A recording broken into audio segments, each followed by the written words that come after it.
and the Attorney General this week here. That meeting never happened, for whatever reasons. You owe it to us as a parliament that you should have come back to us to explain to us why the meeting never took place and when it's going to take place. Because in under 2 weeks, without necessarily preempting debate, this House is adjourning for a long recess. So we are facing a serious threat to the future of our own children. I heard Honorable Kimani Ichung'wah say that he's not sure how the children will go to school on 23rd of January. Mr. Speaker, children will not only have problems reporting on 23rd January to school. There are some of them who have spent a whole third term at home. Mr. Speaker, they are children of poor Kenyans who have spent the whole of this third term at home on account of lack of school fees, which was previously being catered for by the NGCDF. They are facing a situation where they will again not report to school for the first time on 23rd of January. So this is a serious matter, Mr. Speaker. And I suppose and I hope that this House will come up with a solution to address the immediate problem which we are facing, even as we address the long-term problem by entrenching the NGCDF and these other funds in the Constitution. Thank you, Mr. Speaker. I support.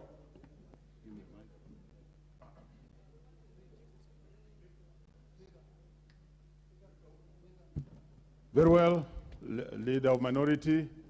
Let's have Honorable Jeanette. I'll be very short. Mr. Speaker, first I want to thank the Leader of Majority for bringing this important motion so that we can dispense off with this issue of the CDF. Mr. Speaker, this issue of CDF has been occurring as a problem in all the parliaments that I served. Last parliament, Mr. Speaker, we've been having a problem with the issue of CDF. The other parliament, we also had an issue with CDF. And Mr. Speaker, the parliament has made attempts several times to align the CDF with the Constitution, especially after the new Constitution. Attempts were made, and this parliament passed laws that they thought and they believed that CDF now is aligned with the new Constitution. But Mr. Speaker, for strange reasons, I call them strange, very strange reasons, the judiciary found that the CDF is unconstitutional. My only worry is this, Mr. Speaker. I don't want Parliament to go to and engage itself in an exercise in futility. What happens in a situation where this committee goes to all the villages in Kenya, collects the relevant information from the people, and then we enact as Parliament an act of Parliament that now makes CDF constitutional. And then the same people go back to court and again declare the same act unconstitutional, Mr. Speaker, because I foresee it happening. Because this war on CDF, the way I see it, is not legal. This war on CDF has got other things.